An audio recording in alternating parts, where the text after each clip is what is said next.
brouhaha back in the day. When does that come up? Like, do you just go up and say, hey, Pete, remember that fight we all got into? No hard feelings, guys, right? We don't really talk about it, that much. Let's get Pete out. Yeah. Pete will make subtle hints about it, and it's kind of the same thing, oh, there's a football player, you don't get in his way. How do you go about dealing with guys who may be a bit greener, who don't have as much experience, and comparing that to going out for a mound visit when it's maybe Jacob deGrom or Justin Verlander? Everybody's a human being, right? Everybody struggles with different things. Everybody enjoys different things, right? And so it's all about building that relationship and listening. So how I listen to Christian Scott is the exact same way that I listen to Jake and Max and JV. And really try to figure out what makes them tick, right? And then that drives the conversation. Thanks for meeting us at the Apple. It's Vito Calisi, Jonathan Barron with me right now. And John, you called this a house of horrors when we recorded our series preview the other day. And who did it turn out to be a house of horrors for? Not our guys, I'll tell you that much. It's funny how things work, right? This time last week, I was thinking about this right before the game wrapped up. This time last week, the Mets were 0-5. Game one of that doubleheader was just about done. And it looked like the Mets were going to be 0-6. And now they're going to return back to Queens with a record of 5-7, but not just a record of 5-7. Knowing that they can go toe-to-toe with this Atlanta Braves team, which we spoke about with Mendy yesterday. They earn a comeback win in game one. They fight back, fall short, but still show the fight in game two. And then game three, they win an absolute laugher. So, this Met team is a good team. And they were playing close games that things just weren't breaking their way. And they were coming up a bit short early in the season. That led to the 0-5 start, but they've righted the ship. And it's going to be a fun season. This is a competitive team, 100%. This is a great just reminder for Mets fans that baseball's a long season. The first week is an early time to go into panic mode, head to Panic City. They just went to Atlanta and played better than they have since before 2022 September, when the standings changed in the NL East. The Mets lost that lead. Seemed like everything changed for a long time, and they went into Truist Park and they played like a Mets team we have not seen in a while. Yeah, this is the Mets' first series victory in Atlanta since before the All-Star break of 2022. Is that July 11th to the July 13th. The Mets then went to Chicago. They wrapped up the first half, but it's been a while, and just a great weekend. And I mentioned how quickly things can change. The Mets' last 5 games, people were panicking about the offense in their first 7 games. Last 5 games, the Mets are averaging over 7.5 runs a game. They've been hitting like crazy with runners in the scoring position. They've been slugging. One thing that really stood out to me about today's game was the Mets entering the day had scored a large chunk of their runs via the home run. They had been relying on the home run ball a lot. They had the third highest percentage of runs scored via the homer. Today, they score 16 runs. Only 6 of them came via the home run. Of course, 4 of those were on the Tyrone Taylor grand slam against Luis Guillorme, but the Mets found different ways to score. Another point I want to make was Starling Marte in the 2-hole. He was such a big part of that team in 2022, that offense, hitting second pretty much all year long, and he was put in the 2-hole today for the first time this season. I saw some Met fans on Twitter who maybe didn't love the move of putting Marte in the 2-hole, but it worked out. He was on base 4 times. He stole a base, and he lengthens the lineup. That was the thing about him in that 2 spot a few years ago, is you put him there, everyone shifts down, and he had a great day. So we'll see if Mendy puts him in that 2-hole a few times more moving forward, because it worked out so well in game 3 of the series. Baseball is a very mental sport, and to have a big series, a few of these guys who had a big series really, I think, needed it to just right their ship and get off to a better start. And having it be against Atlanta on top of that, I know we're harping on how big of a deal it is. And, you don't want to glaze too much on another team and be like, it's Atlanta. But the truth is, that's our division rival. That's who's been running the shop the last few years. So to go into their house and do this is just really impressive. Big series from DJ Stewart, big series from Brandon Nimmo, Jeff McNeil, also just some really big moments on this road trip overall. And let's just have a moment. Let's go over our core topics real quick. On today's show, we're going to talk about this Braves series real quick. We're going to preview the Royals series as much as we can. And we're going to play 2 interviews for you all today, with one being with DJ Stewart, who really just turned the engines on this series, and the other one with Jeremy Hefner, because I think the pitching coach responsible for the #1 ERA in the National League deserves a little spotlight. So those are two interviews we recorded at spring training. But Jon, let's talk about Brett Baty. Both sides of the ball just looking like an absolute stud the last few days. Yeah, it was unfortunate that he had just missed getting Adam Duvall by a hair to end the 8th inning, but still a great play. Snagged a rocket off the bat of Ronald Acuna Jr. earlier in the game, and it's not an aberration. Brett Baty has become a much better defender, and he continues to get chances down to the hot corner, and he continues to prove that he can hang and he can be a really good defender on top of the bat. Earlier in the game at the plate, had a 2-strike hit. He now has 7 2-strike hits this season. Only a couple of guys in baseball have more. Hitting with 2 strikes is such a key skill, and if you look at some of the teams that have had success, not only in the regular season, but in the postseason as well the last few years, there's a common denominator, and it's that a lot of them thrive with 2 strikes, extending at bats, fouling tough pitches off, shortening up and putting pitches into play and putting pressure on the defense. And that's what Brett has done. He had a big hit the other way, using left field. So Brett has just been a breath of fresh air. Last year, we've said this, was the first time he's ever struggled in his entire life, which is hard for us to comprehend, but it's the truth. Going back to him playing Little League, he's always been above and beyond his competition. So it's so great to see Brett playing so well, and especially in the field, is just every day you see him have tough plays. Even the barehander that he makes a smart choice with, I forget who hit it, but it was Albies, a little chopper, and he made a nifty play fielding it, but he put it in his pocket. And perhaps last year or 2 years ago, Brett's trying to do a little bit too much and makes a throw and he throws it away, and then you give away an extra base, but not today. Brett Baty made the wise choice, and he's just blossoming before our very eyes, Vito. So I think the first interview we should start off with, Jon, is the Jeremy Hefner interview. We talked to Jeremy Hefner at spring training, talked to him about what his home life is like, just getting to work with this incredible pitching staff. We talked to him a lot about the return of Edwin Díaz and just watching his journey, not only becoming one of the most dominant closers in baseball, just his journey back to the diamond and playing for the Mets this year. Yeah, and for Jeremy, the thing that I think kind of sings his praises the most is that he has not survived, but he has gone through a lot of regime changes. And new managers that have come in here, they've all kept him on. Oftentimes, new guys come in, they want their own pitching coach. But Jeremy Hefner is a pitching maven. So, Mets fans and the organization, very lucky to have Jeremy Hefner, and he's done a great job with this staff thus far. So enjoy the interview. A little nostalgia, too. I was at the game where he homered back in 2012. We talked about that.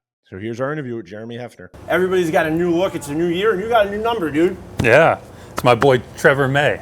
Go back a long time. It was a surprise for me. I walked into camp and I saw 65. Had no idea that they were changing numbers, but we're retiring Doc and the guys, and just trying to. We're losing a few numbers at the bottom of the.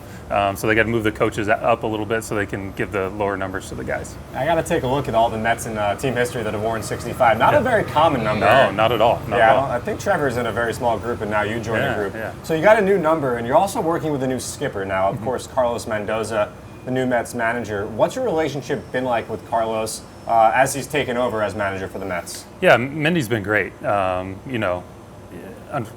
I've had several managers now that I've had the pleasure of working with, and Mindy's been great. He's real personable. He's authentic. But there's a certain level of accountability and wanting to get this thing done and pushed over the finish line. And so that's the thing I appreciate most about him is his willingness to take my view in. Because obviously I've seen a lot of these guys for a number of years, but also we played the Yankees multiple times over the last few years, so he's seen a lot of these guys too, so he has a view of them too, and so he's brought to me some things that that they had on the other side of town, and we're able to kind of mesh those together and try to help our guys get better. So we're going to be doing a weekly interview with Mendy, and what's just some things? What's some advice for us when we're talking to him? What's a good thing? What's a good icebreaker? What gets him going? His kids, his 2 sons, and they're. Getting to the point, I can't remember their exact age, but they're starting to, play competitive ball and stuff. That's a good one. Let's see, food. I think maybe ask them about food. Okay. It's been so fast and furious, right? Planning spring training, making sure like our goals and our ideas are on the same path. Like that's been the brunt of our conversation. So I'm anxious to like get into the season and get into the flow of things and start to get to know them a little bit better. You should listen when we start doing There you interviews go. with them. You might get some good There you stuff go. from that. Then you There can go. throw it in. You can give me an icebreaker. I can give you an icebreaker. It is February 16th, so pitchers and catchers have just gotten going recently. At this time of a spring training, what are the top line things that you as pitching coach are working with the guys on? Yeah, just getting our cleats in the dirt. A lot of guys, they throw in these facilities now or they throw in cold climates where they can't get outside, can't put their cleats on, can't run around. Some of them throw off turf mounds the entire off season. So the first time they throw a side over here, it's a lot of their first times getting cleats in the ground. And so just really patient with them, right? We're not looking for high velocity and crazy movement. It's this gentle on-ramp into the season, and no one's making the team today, right? It's one of those things that over the course of the next couple weeks, like we'll start to really ramp up that intensity, especially once we get into games and really start honing in on those things that that they've been working on all off season, and then hope to see during the game, whether it's first pitch strikes or limiting hard contact, or they have a new weapon, they want to deploy it, and trying to see how the hitters are reacting to that. Now, one of those people back here at spring training, ready to get their comeback going, is Edwin Díaz. Yeah. What's it been like to just work with him again? I know he did some throwing at the end of last year, Sure. but just to be here at the beginning of this season, ready to have his first year back, how's that been so far? Yeah, it's been great. And I think I can speak for the team in some ways. Like there was a lot of energy yesterday when he got to face hitters for the first time. Edwin's a big part of our group. Obviously, he's the best reliever in baseball in my opinion. And he does, it's not only what he does on the field, but it's the person he is and how he works. That was the thing that was really cool to see. Obviously, we didn't want him to go down, and we wanted him to pitch for us. But he was with us the whole year, and seeing him work day in and day out, and he knew that he probably wasn't going to get the pitch, and he still showed up every day and got after it because he knew yesterday was coming, right? He knew he was going to get to face hitters at some point, and you could tell it was a big moment for him. But it's not finished, right? This was just the starting point of getting him ready for the season. Job's not finished. That's right. Never. Now, you were obviously a pitcher yourself, and Yep. you said you've been with the team in this role for 5 years. So Yep. you've worked with a variety of guys, Cy Young winners, future Hall of Famers. Yep. And now you're working with some younger pitchers. Yep. So from your perspective, how do you go about dealing with guys who may be a bit greener, who don't have as much experience, and comparing that to going out for a mound visit when it's maybe Jacob deGrom or Justin Verlander? Sure. It's got to be just a stark contrast between the two. Yeah, I mean, I could definitely see how that viewpoint is outside looking in. You don't know the guys and stuff like that. But in a lot of ways, everybody's a human being, right? Everybody struggles with different things. Everybody enjoys different things, right? And so it's all about building that relationship and listening. So how I listen to Christian Scott is the exact same way that I listen to Jake and Max and JV. And really try to figure out what makes them tick, right? And then that drives the conversation. Some guys need to be poked and prodded a little bit more than others, and other guys you gotta come and give them some positive love. And so that's my job. That's our job. Not just me as the pitching coach, but the entire pitching group, both in player development and at the big league level, to make sure that we know our guys in and out, and we're giving them good advice as such. You mentioned Christian Scott, Yep. one of many exciting young Yeah. arms that the organization has. Yeah. And of course, the starting rotation at the big league level was filled out in the offseason by some great moves Yep. by David Stearns. So from your perspective, you're the expert here. Yeah. How deep is this staff just going all the way down even to AAA and AA?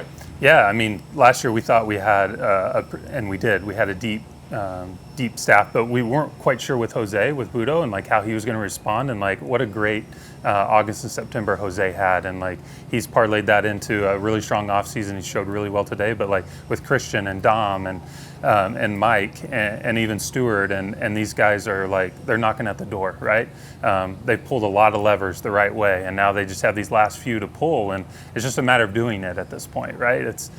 They're not behind, they're not ahead, they're at the exact point they should be for their progression into the major leagues. So it's as a young player, in my first big league camp, being around guys like Heath Bell and Jake Peavy and these types of guys, it's different now, but in the same way, you're still learning from them and trying to figure out what makes them tick, right?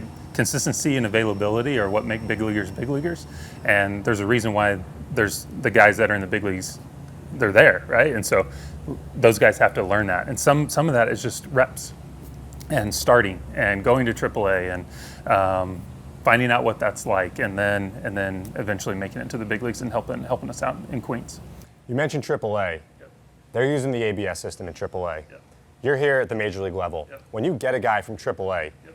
do you see the residual effect of a guy who was pitching in AAA, who was trying to be pin perfect because he's not getting those shadow zone calls? Yeah, a little bit. It feels like the top of the zone isn't quite there like it is in the big leagues. So the guys that are trying to ride the ball and trying to pitch up in the zone, their walks are going to be a little more inflated potentially, but it's not an excuse, right? Like it's a challenge, and it's the way that baseball's going, and so we have to meet that challenge and own that challenge, and then how do we adjust, right?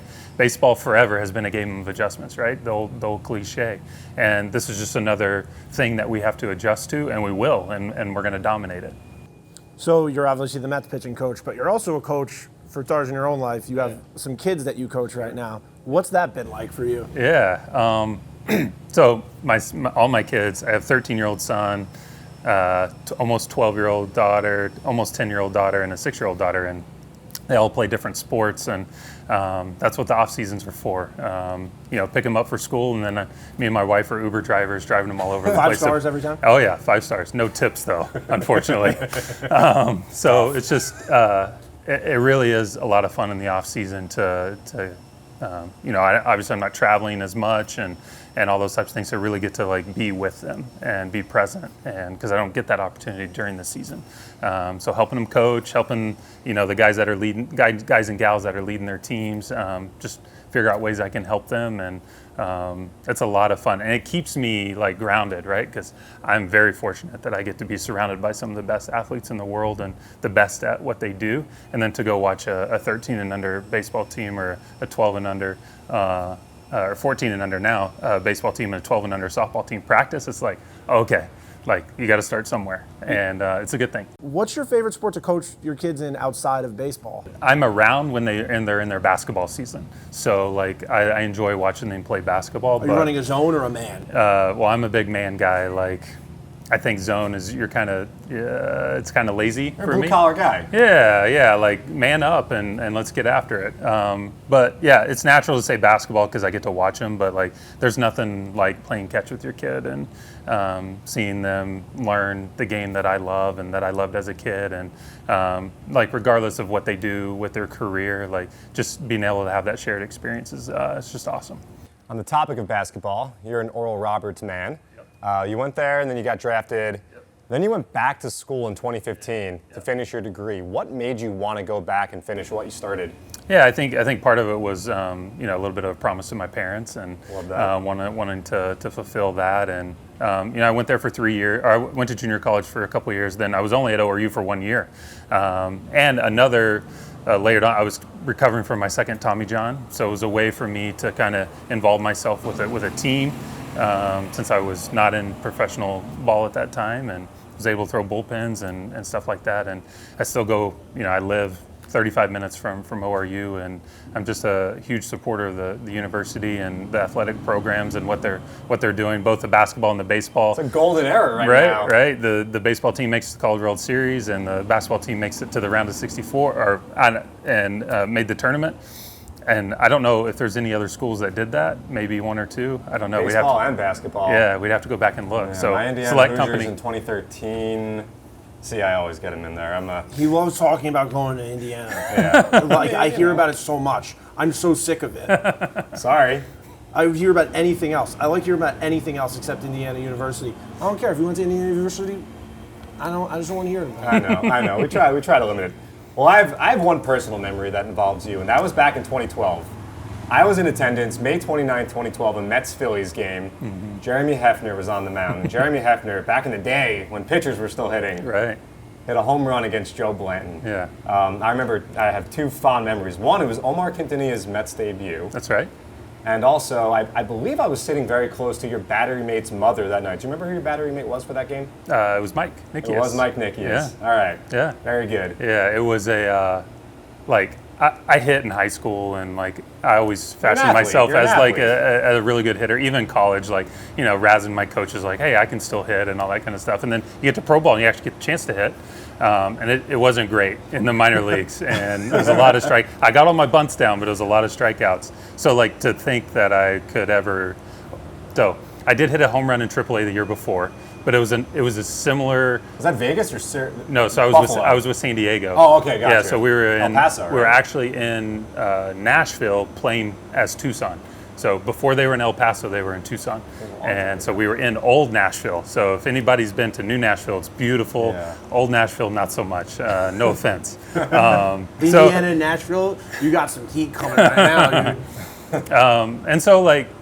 I always thought I had a good approach and stuff, and I got in a 2-1 count, and like there was 2 outs, and so that's the time to, take a chance, and I got the barrel out, and so I hit it, and I thought I got it pretty good, but I thought I hit it, we're talking about launch angle now, like I thought I hit it too high. So, I'm giving it a good round the bases. I hit first base, and I hear the crowd erupt. And I'm like, oh, it fell. Like he must have fallen down or something and didn't catch the ball. And so I hit the bag, and I look up, and I can see the left field corner where I thought I hit the ball, and the second base umpire went out to make a call, and he was doing this. And I was like, no way. There's no chance that this ball actually went out. And sure enough, like all the umpires were doing that. And so rounded third, hit Tim Tuffle's hand, and I don't really, after I hit second base and then I hit Tufts, I don't really remember much after that. Like watching the video now, like RA's coming up to give me Knuckles, and Dylan G and John Neese and all those guys were rooting for me, and it was slapping Terry Collins' hand. Like it was a special moment, and one I'll never forget for sure. Do any of these guys come up to you saying like they wish they could still bat?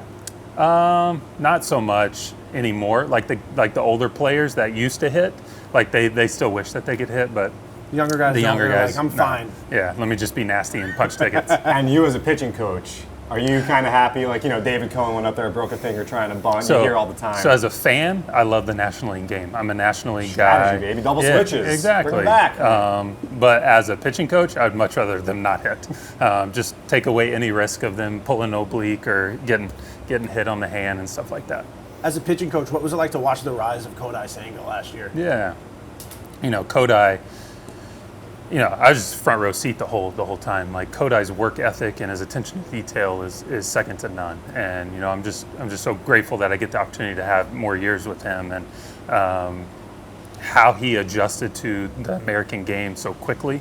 You think about all the things that they have to deal with the travel, the different dirt, the different ball, different climates. And he handled it with like pure grace, and like you would have thought this guy was a 10-year veteran, the way he handled the adversity that came his way, which wasn't a lot, right? At times, he gave a few home runs early in the year, but like he really settled down and was able to really get after guys. So he set a bar. Now he's got to raise that bar, and he's working just as hard, if not harder, to continue to be the best that he can be.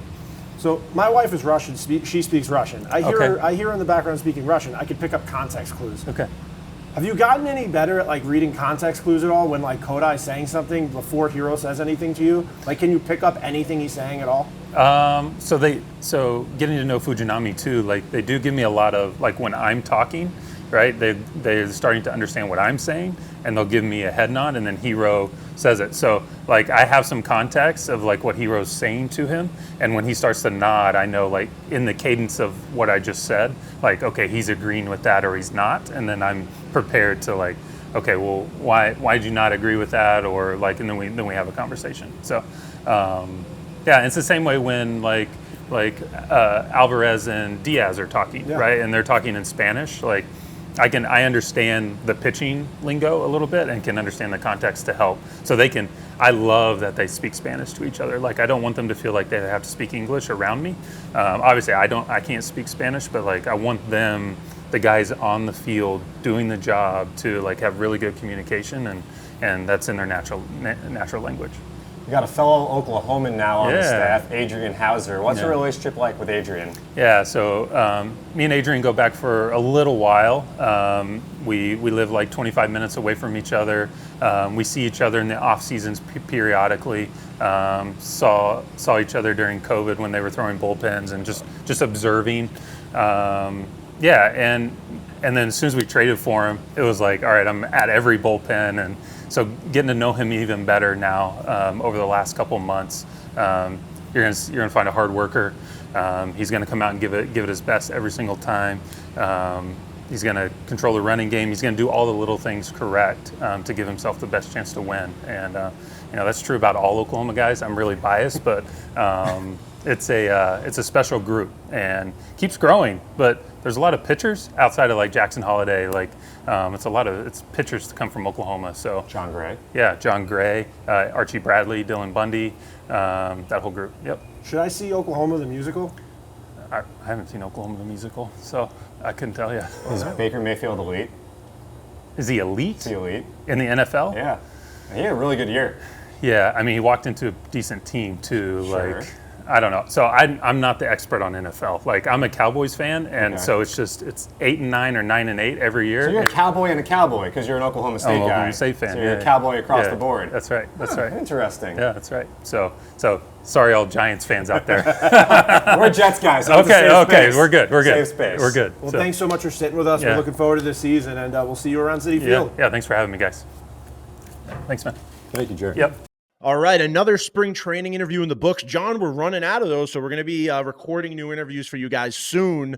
We might have some really cool ones recorded at Citi Field in the upcoming few days for you guys to check out next week. But before we move on to our DJ Stewart interview, I think we also should just mention we got to see Louis Guillorme again. We did. That was actually his Braves debut in general. I don't think he's played in a game for it. Yeah, I don't think he hasn't had an at bat. I went and I looked once I saw that he was pitching. I'm gonna go double check myself right now on that.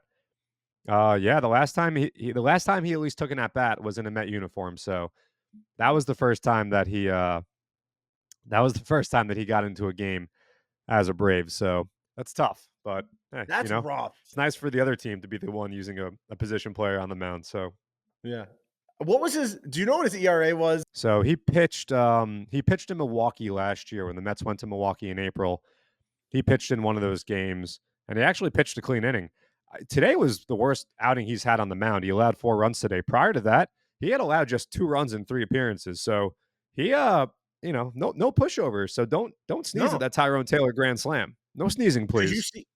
Could you see a late in his career Ike Davis style transition to relief pitching? I cannot. No, Ike Davis had some velocity. Ike Davis was throwing like 80. His dad was a Yankees pitcher. Yeah, so Louis is a more touch and feel kind of guy, not bringing the heat, not bringing the cheddar. No, he's the wizard. Yeah. Oh, John, before we move on too, dude, I was cleaning out my bobbleheads. I have a very, very massive Mets bobblehead collection. I actually threw it up on my Twitter just showing my wife forced me to put it in my storage unit. But one of the things I saw in there was not only one opened Ike Davis bobblehead, but also a still in box Ike Davis bobblehead. So that's 2. What year was the Ike Davis bobblehead? I believe it was 2011. I want to say 2011 or 2012. I can look it up right now. Okay. Yeah, he came up. I think he made his debut. I think it was April 19th, 2010. I know 11. he made it was a 2011 bobblehead. Okay, that makes sense. Yeah. So that's a quick good story one, on man. that.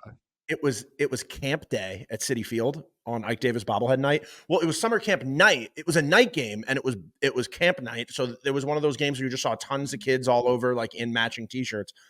And as a bobblehead connoisseur, I knew when that camp left, go check their section because there's a good chance a few kids left their bobbleheads behind.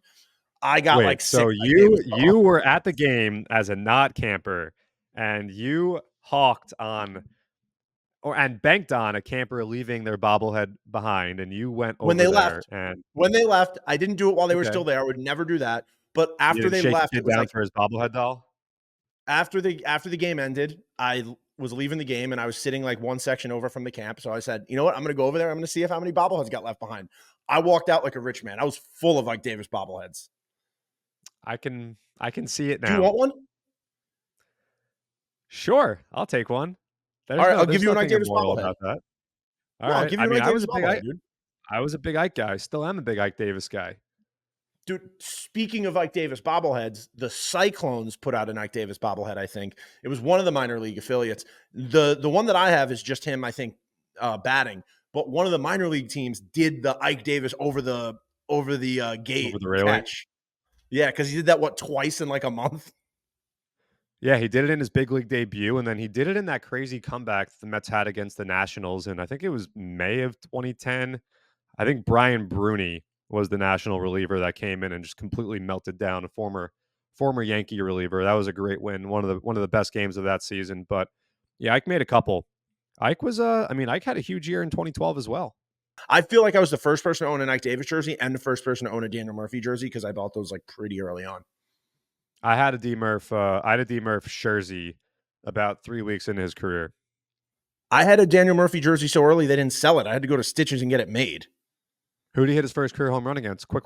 I'm never gonna beat you at like who did they hit their home run off. Just tell everybody who it was. I'm not gonna pretend to be something. Reniel Pinto of the then Florida Marlins. I was in the building that night. Were you in the building as a fan, or were you selling Marlins tickets? In 08, I hadn't even graduated high school yet. I know, I'm joking. I like to talk about your former life as a Marlins ticket salesman. You certainly do, but hey, it's true. Anyway, speaking of sales, we don't really need to sell people on this upcoming weekend at Citi Field. It's going to be electric. The boys are back in town. The Kansas City Royals are coming to town, so you definitely want to be there.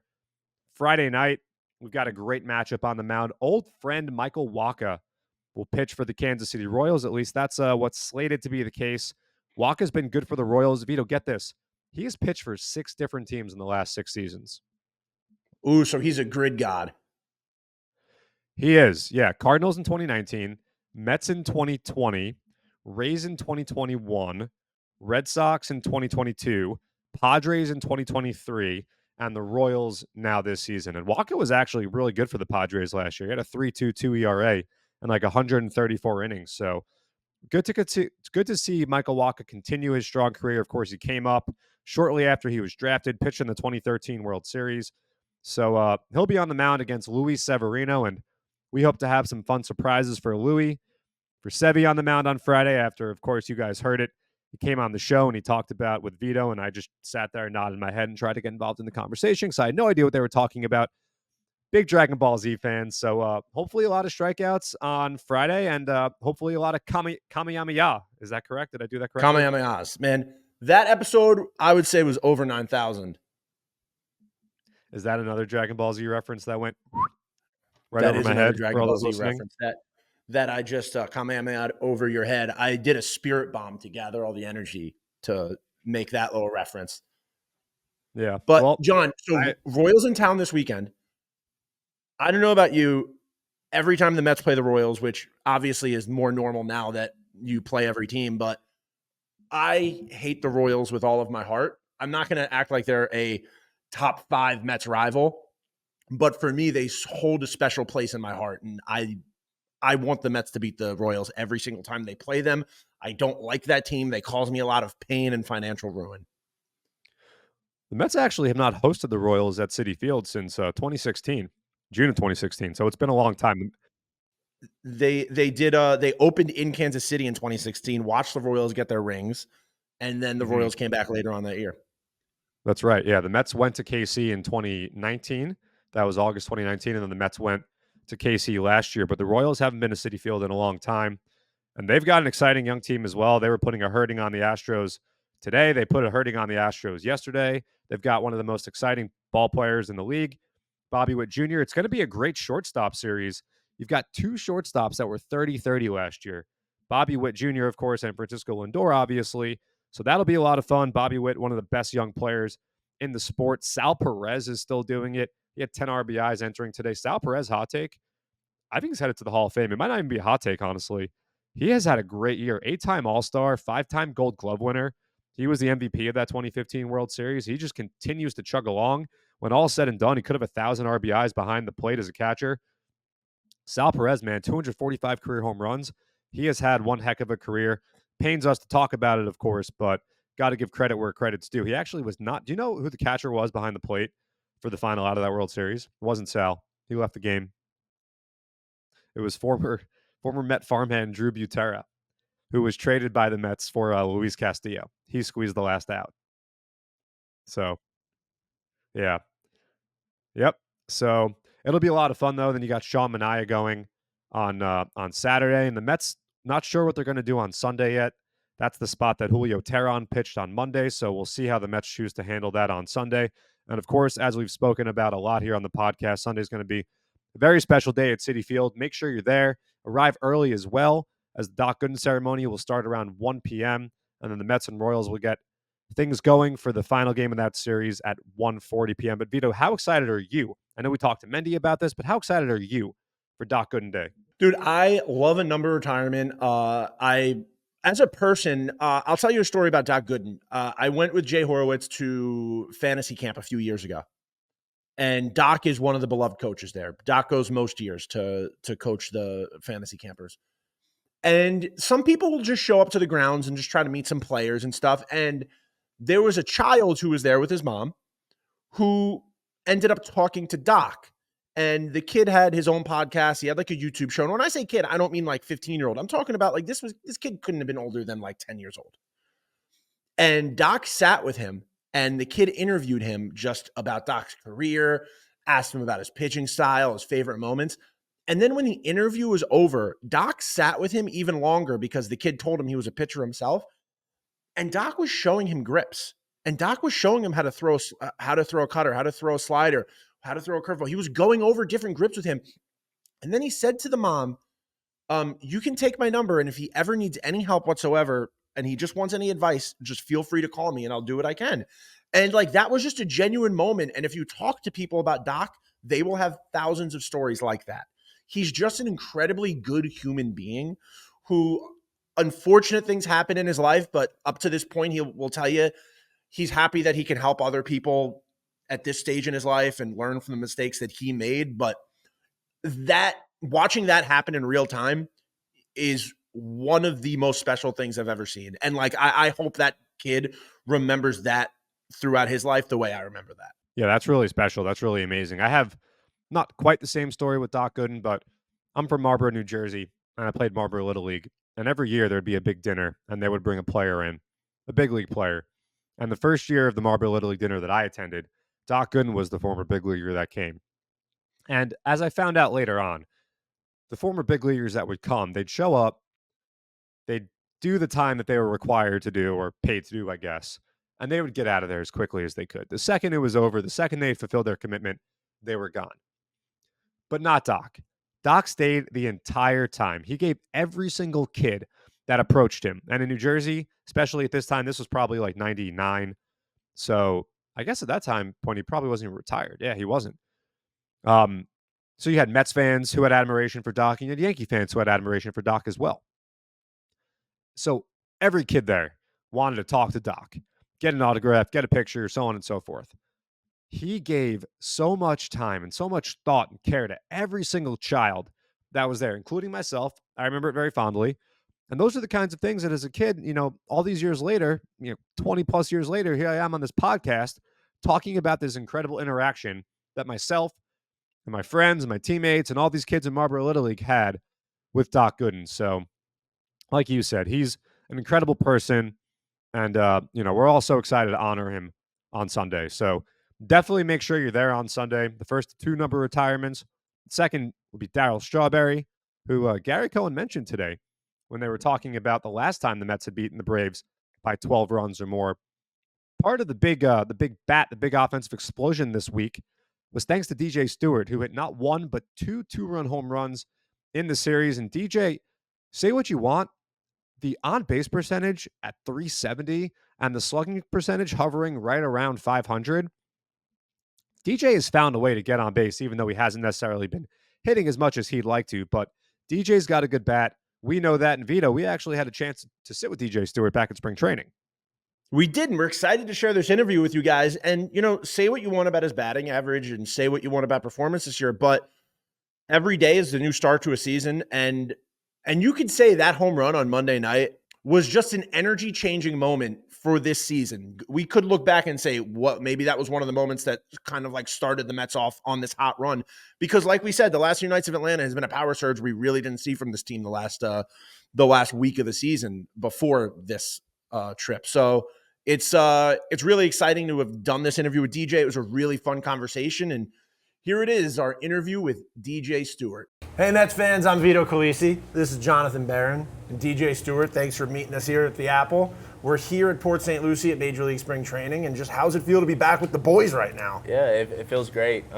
Obviously, some of the position players are trickling in. Excited to meet all the new guys, new faces. It's weird, like last year I was in that situation, the new guy meeting everyone. But it's good to be familiar with the place and get the season going. As a clubhouse, how welcoming are new guys? You just said that you were new last year. And how do you guys kind of get to know each other? Is it going out to team dinners, going bowling, maybe a little mini golf? What's the way that you guys kind of bond? Yeah, I think there's different events. We have some stuff set up. I think we're going to do like some mini golf early on in camp. Pop stroke? Yeah, probably. I think we're going to pop stroke. But it's easy because everyone knows how this game works. Just everyone's in this atmosphere of, oh, we're all baseball players, but you go to a new team, but we all have been there in those situations, and you just want to feel welcome. So anytime you're a new guy, it's nice to have guys that bring you in and make you feel welcome. And me now being here year 2, it's my turn to do that for those new guys. Just it's baseball at the end of the day, but new environment, new place. So just make them feel welcome. We play better that way if you're relaxed. Know everyone. And in a lot of ways, this is kind of an ACC-SEC reunion. We were talking a little bit before we got going. You obviously played your college ball at Florida State. We got some Gators in the clubhouse here as well. Pete Alonso, Harrison Bader, and Danny Young. And there was a little brouhaha back in the day. So I don't want to botch the details. I think that you're the man to tell the story. Yeah. What happened? Yeah. So I was actually 0 for 3 going into my last at bat. Hit a ball off the end, roll over first base line, and I'm very upset. So I'm running hard through the bag, and Danny actually is coming to field. He's pitching. He comes over to field the ball. So there's the first baseman behind him, and we meet in the baseline, and I kind of ran through both of them. That's a football player in you. Yeah, ran through both of them, go through the bag, and I'm just like, oh, wow, like I got first, but I'm not happy about what just happened. I turn around, and the first baseman, it wasn't Pete. Pete was out of the game at this point. First baseman gets in my face, and we exchange some unpleasant words to each other, and then Brawl insinuates first person out of the dugout on our end, Jameis. Jameis Winston, yeah. For all those at home who are not familiar. Jameis Winston, so he had my back. It wasn't really like a brawl, just big pushing match. Most baseball fights. Exactly. But I'm glad we're all on the same team now. That's for sure. When does that come up? Like, do you just go up and say, "Hey, Pete, remember that fight we all got into?" No hard feelings, guys, right? We don't really talk about it. That much. Let's get Pete out. Yeah. Pete'll like make like subtle hints about it, and it's kind of the same thing. Like, oh, there's a football player. You don't get in his way, but I wasn't trying to do that. More so, just pissed off about the result of the play. Happy that I got saved, but there's no harm in it. We've all made up since then, and they won the game, so that's all. All right. It's over with. So we've talked about football, we've talked about Florida State, and we've talked about you getting pissed off. So I think that's a perfect segue to talk about the Seminoles being left out of the college football playoff. Now here's my take. I'm not an ACC guy. I'm a Big Ten guy. I'm a Hoosier, in case you were wondering. Yeah. So we don't really do football. Were you wondering when he said that? Were you like, I wonder what? Yeah, I got Big Ten written all over me, Probably right? not, right? You probably were like, Not really. No? But I do think Florida State, if they do leave the ACC, the Big Ten might be an option. That could be fun. The Big Ten is just coast to coast now. We're going to Alaska pretty soon. Maybe University of Hawaii as well. Yeah. But Seminoles left out in the cold. For me, the performance in the ACC title game against Louisville wasn't convincing enough. Then obviously Hunter's hurt. I don't believe that's enough for the committee to leave you guys on the outside, because we saw Ohio State in 2015 lose a quarterback and still go on to have success. But Give us your maybe 30-second reason why the committee absolutely blew it. I only have 30 seconds. If you need a minute, take a minute. If you need 2 minutes. I will agree with you. The performance wasn't the best, but you're starting a freshman quarterback, first time really playing, and he knows that he has the playoff on the line. My concern with the committee is we were ranked 5th the week before. Then we won that game, and with our quarterback knowing that he's hurt, the backup. Obviously, Jordan Travis is out for the year. Our backup got hurt in the Florida game, so we're starting the freshman. They moved us up to 4, knowing that we're going to start a freshman for this game. He won the game, and by the time the playoff comes, our number 2 will be back. He had a concussion. So how do we go from 5 to 4, knowing that, and then You win, we you stay win undefeated. and we drop down? So that's my only concern. I see both sides of it, but I think that a team isn't just defined on one player. Obviously, the quarterback position is a huge one.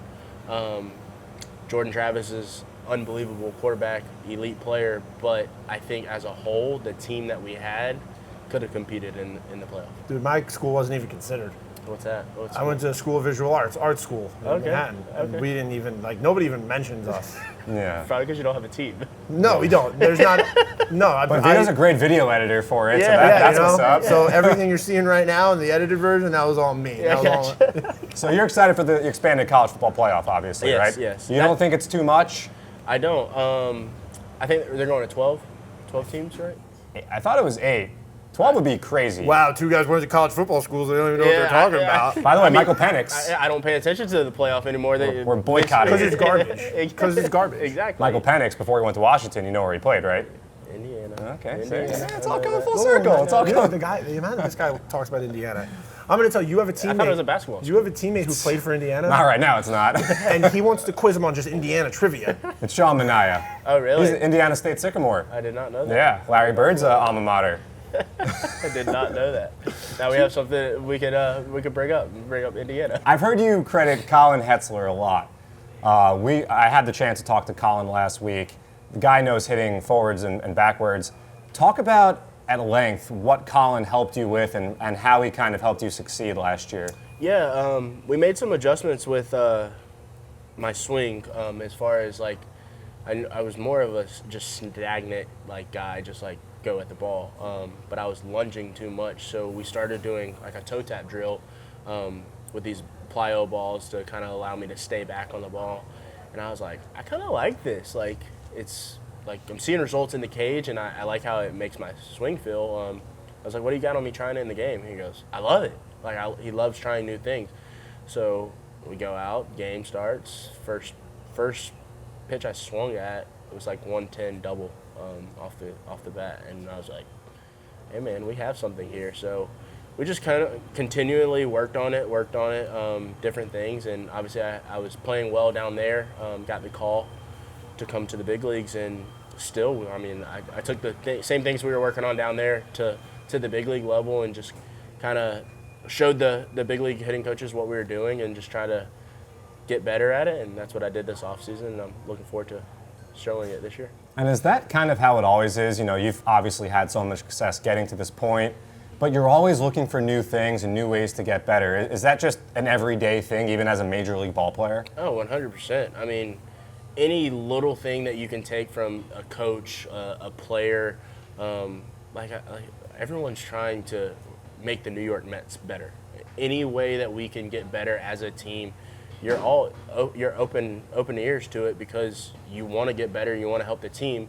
Obviously, some things work for some guys that don't work for maybe me, but you just got to filter those things out and allow those things that do help you to stick in your mind. And I think I'm glad to see Colin back this year. I think we're going to be working a lot with the big league hitting coaches as well, just trying to, get everyone better. Like we're trying to get better to win more baseball games. We're all just trying to find our own Indiana. At the end of the day, That's right? right. We just want to find that Indiana inside of all of us. Great. There's a lot of corn there. Corn makes gas. I mean, I don't see anything wrong. So obviously last year, your first year with the Mets, and it got off to a crazy start because you and your wife had a baby right at the end of March when things were getting kicked off. So first of all, what's the baby's name? Her name is Oakland Sky. It's not Oakland like the Oakland A's. It's spelled Oaklyn. Got that name, my wife's middle name, the Lynn, we wanted to keep that in there, but everyone thinks it's Oakland A's. It's not. Okay. Yeah, she was born on opening day last year. That's incredible. Yeah. March Wow. 30th, yeah. That's quite the promo item for opening day. Yeah, for sure. Usually it's like a magnet on the schedule. I But, wish it was a magnet on it. Yeah, so it's funny too. People like see her name and opening day, they're like, "Oh, like baseball." I'm like, "No, we're not naming her after baseball, anything like that. It's my daughter, you know." When you know what, like we work in baseball at a very different level than you, obviously. But does your wife say things to you like, "Hey, not everything can be baseball all the time"? Oh yeah. Because we all get that, right? It's not. She doesn't really have to say that to me. It's more like football related things. Because like, I mean, I know like this is my job. This is what I do. Baseball is pretty much our whole life. But like, my like getaway is football, and like I relate a lot more things at home to like football stuff. Just because when I leave the field, I leave the field. You know. Now you said getaway. You told me before you're a big traveler. I just got married. Mm-hmm. We're trying to figure out our honeymoon. You were telling me you like islands. Yeah. We're debating between Costa Rica and Belize. Yeah. Which one would you tell me to lean more towards? I would have to look. I honestly go with my wife. She's Don't we all? Yeah, exactly. That's why we have Silicon. these things. Yeah, that's why we have these things. But 3 married men here on I the don't set. know. I would have to look into it a little bit more. I would recommend Grenada. Okay. That's where we went for our honeymoon, and we talk about it all the time, even after taking other trips and stuff. It was kind of like, hey, let's try this one. We did that, and we absolutely loved it, and we kind of have been chasing that feeling ever since of an island, but we always lead back to Grenada being number one for us. Have you been to Europe? I have not. I can give you some recommendations on Europe that some really nice islands that I think you would like. Okay. Yeah. I also recommend Santorini in Greece. Okay. That's where my wife and I went for our honeymoon. That's one heck of a trip. Okay, yeah. That's a good one. How's fatherhood treating you? Oh, it's awesome.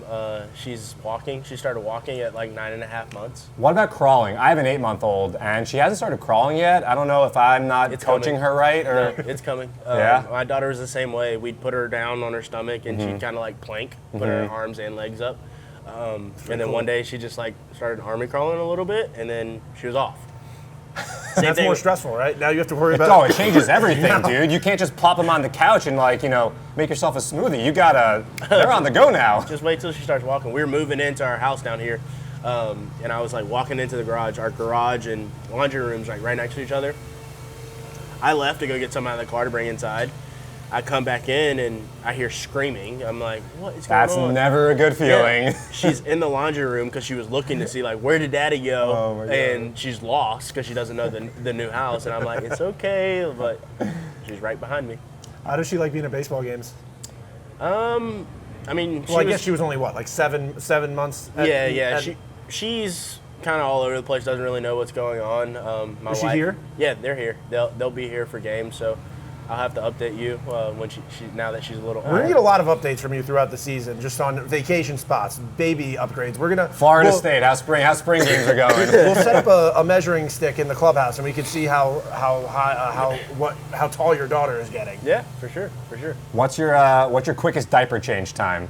Well, is it a poopy diaper or is it a pee diaper? Give me both.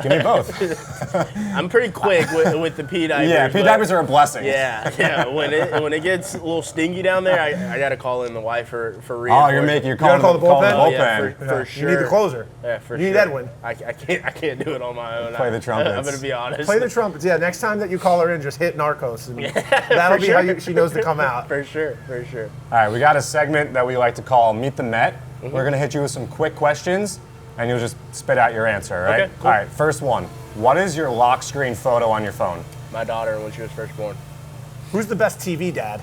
Best TV dad, Adam Ottavino. You mean like TV dad, like on a show? Yeah, on his show. He's on TV, though. I mean, he's on TV. Deion Sanders is a dad. You could say him. He's a real person.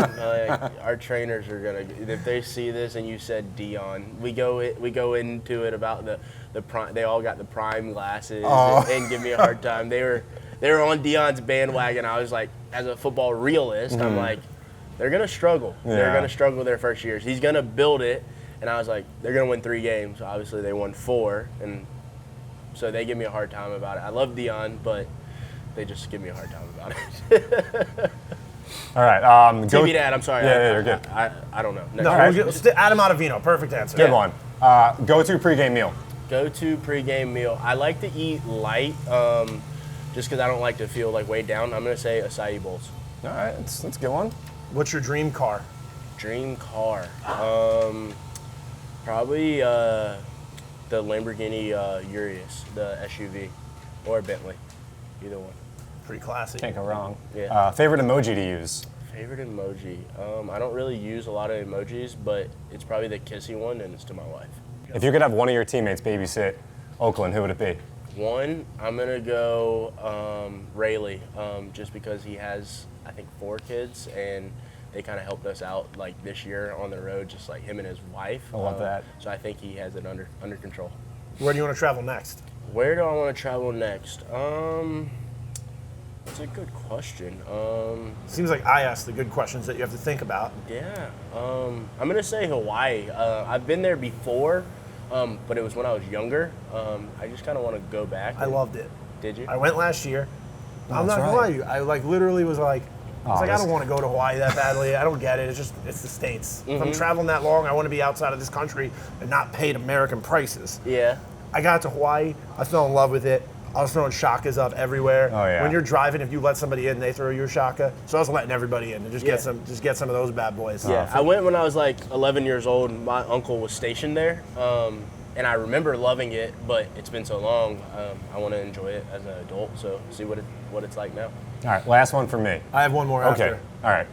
What is your favorite song about a DJ? And I ask you this because we know a guy that plays some music at Citi Field. So maybe your first homer this year, we can get a good DJ related song in there. Yeah, I'd say "Go DJ" By Lil Wayne. Um, My man. I've used it as a walk-up song for a long time, like probably since I was like in high school. But when you hear it that many times, you don't really want it as your walk-up song anymore. How but about- I still love the song. How about DJ Got Us Falling in Love by Usher? Where do you stand on that one? That's fine with me. That's Okay. fine. This wasn't my question, but what do you think about Usher's halftime show? It was okay. Just okay? Just okay. How old are you? 30. Yeah, We're the you're same in our age, age we loved range. it.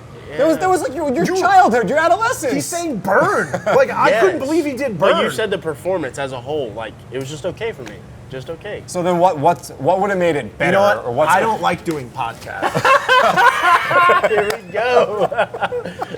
Yeah, it was okay. Just okay for me. And my final question for Meet the Met, what's your favorite town in Indiana?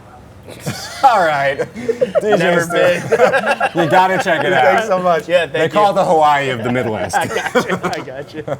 That was our DJ Stewart interview. Every time we talk to one of the guys in that legendary fight, we got to bring it up. We got to get their perspective on it. I feel like we're putting together our audio documentary, our oral history of that college baseball fight. John, we spoke to somebody at Photo Day about it. Now, I don't even think we recorded it. Yeah, no, I mean, we offered the guys if they want to reenact the whole situation, we could have taken care of that, but DJ, he didn't seem interested. He didn't give me the props that I thought I deserved for my triumph there back in mid-February, but it's all right. He liked to make fun of me about that one, like all you do.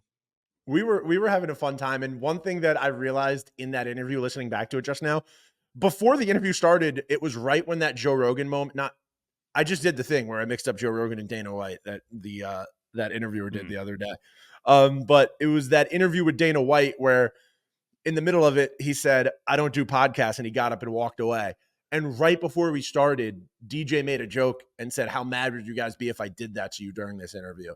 And then I did it to him before he got to do it to us. So that's why that random moment happens where I go, "I don't like podcasts."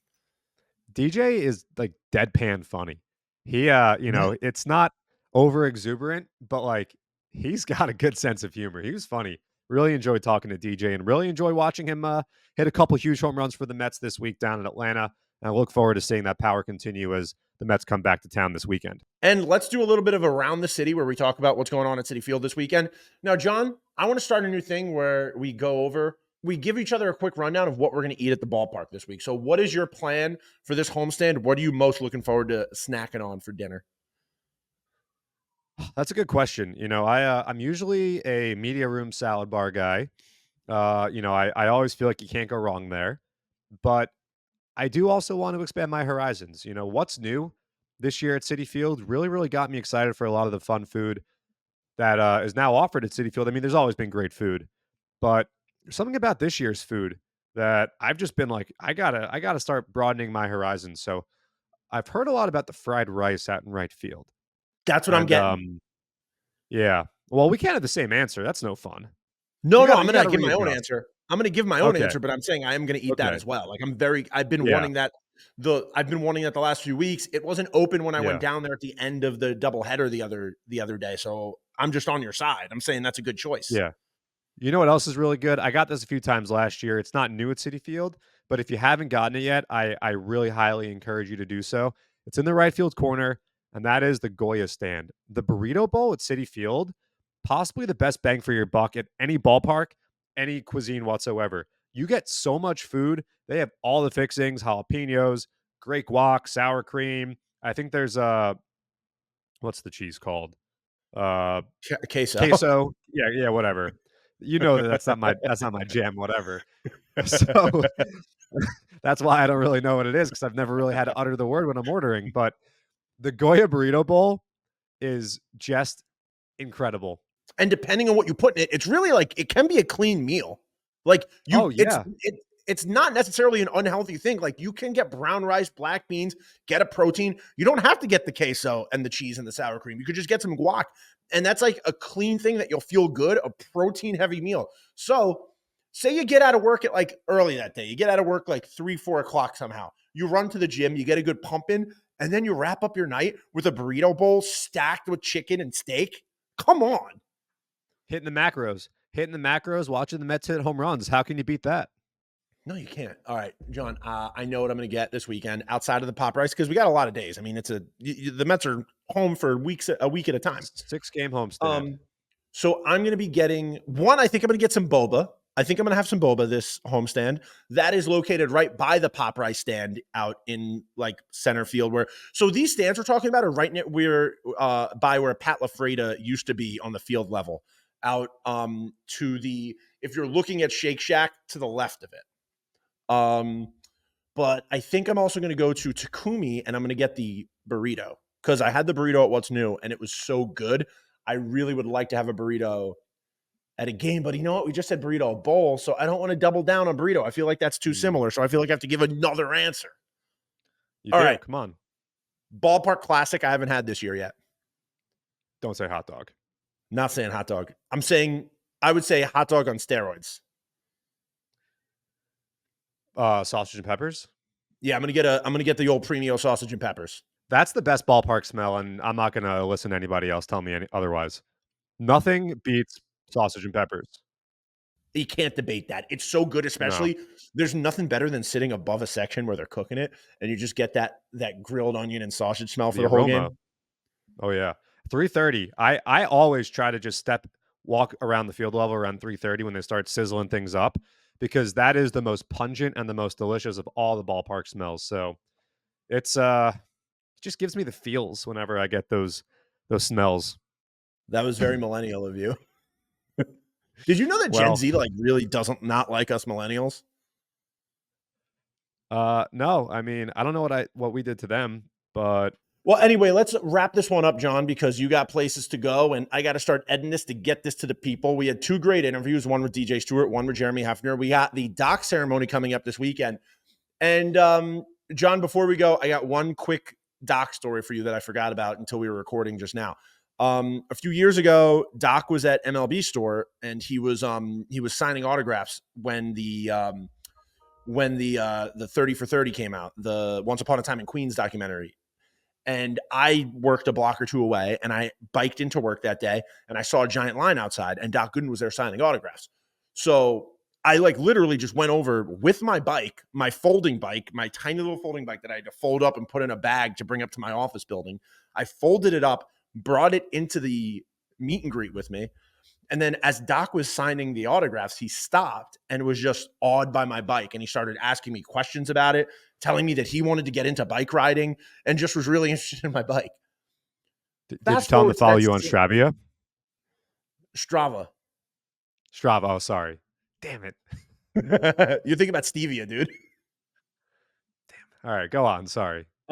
So fast forward a few years later, I'm working for the Mets, and I'm at that same fantasy camp I brought up, and I'm in a golf cart with Doc, and I'm sitting with him on the back, and Doc looks at me and he's like, "You look familiar." And he was like, "How long have you worked here?" And I was like, "Only about a month." And then I was like, "This probably isn't it," but I met you at a meet and greet, and I had a bike that you were really interested in. He goes, "The tiny red folding bike." And I was like, There you go. "Yeah." He was like, "I remember that bike." He was like, "I'll never forget that bike. It was the weirdest looking thing I'd ever seen." I think what we need to do, that's a great story. We need to get some footage of you on the bike. That's what we need to do. Oh, dude, it's like 20-inch. I don't even have this bike anymore, but it's 20-inch wheels. Why not? Where'd it go? The bike that I used last year is a different bike. The bike I used last year was a full-size bike. I upgraded to that because I was taking the bridge every day, and like using that 20-inch wheeled bike every day on the Queensboro Bridge was not a good time. No, not safe. It's safe, perfectly safe, just not fun because it's small wheels, so you're pedaling more. But I can definitely get some footage of me on it. Everybody, all my friends used to call me the circus bear.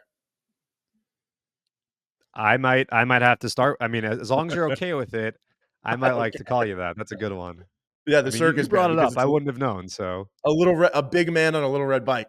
All right, guys. So we're gonna get out of here. We'll be back here on Monday morning with a brand new episode. Who knows? We might drop a surprise episode in between because we have some interviews that we want to get out to you guys. We'll be at the ballpark, so if you see us walking around, come up, say hi. We're always carrying stuff with us, so we might have a prize we're able to give you.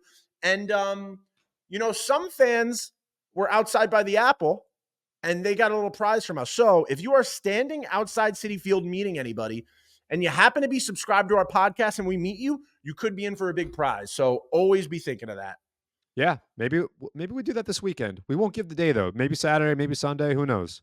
And in the meantime, make sure to subscribe to our podcast on Apple, Spotify, wherever you get your podcasts. Make sure to leave some comments on this below. What players do you want to see us talk to? We are able to talk to whatever players we want.